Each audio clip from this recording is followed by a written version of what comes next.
ইন্ডিয়াতে এমনই কিছু পাবলিক আছে যারা সবকিছুই নিজের প্রপার্টি বলে মনে করে, যেখানে যা খুশি করা যায়।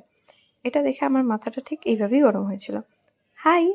তো আমরা ঘুরে এখানে এসে ওয়েটিং রুমে বসেছিলাম, কারণ আমাদের ট্রেন ছিল রাত 12:30টায়, আর আমরা এখানে এসে পৌঁছেছিলাম দুপুর 2টোর দিকে। তো আমরা ঘুরে ফিরে এসে তারপর রাত্রে এখানে ডিনার করতে চলে গেছিলাম। চলে যাচ্ছি রামপুরহাট, টাটা। কুচবিহারের মানুষ, মালবাজারের মানুষ, সব জায়গা মতো।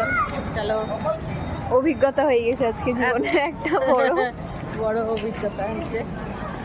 কি করে যুদ্ধ করে চলতে হবে, মারামারি করে চলতে হবে কি করে, বিশেষ করে তীর্থস্থানে, সেইটা একদম ভালো মতন অভিজ্ঞতা হয়েছে। তো খেলা এত ঘুরটা। চুল দেখে প্লিজ কেউ জাজ করো না, এখানে এতটাই গরম ছিল যে আমাকে এইভাবে চুল বাঁধতে হয়েছিল। তারপর কিছুক্ষণ পর জানতে পারলাম নর্থ বেঙ্গলে নাকি ভূমিকম্প হয়, যেটার উৎস আই থিঙ্ক ভুটানে ছিল। তো আমি ফোন করে জানতে পারলাম সেখানে ভালোই ভূমিকম্প হয়েছিল জোরে। আমার পাশে বসে ঠিক এখানে একটা লোক পাশে ডাস্টবিন থাকা সত্ত্বেও নিজের এই নোংরা খাবারগুলো সেখানেই ফেলে, জানা সত্ত্বেও যে কিছুক্ষণ আগেই এসে এখানে একজন পরিষ্কার করে গেছে। তো তারপর আমরা চলে গেছিলাম, ট্রেনের কিছুটা টাইম হয়ে গেছিলো, 1 ঘন্টা আগে আমরা এখানে গিয়ে বসেছিলাম, কারণ ভেতরে সত্যি খুব গরম ছিল।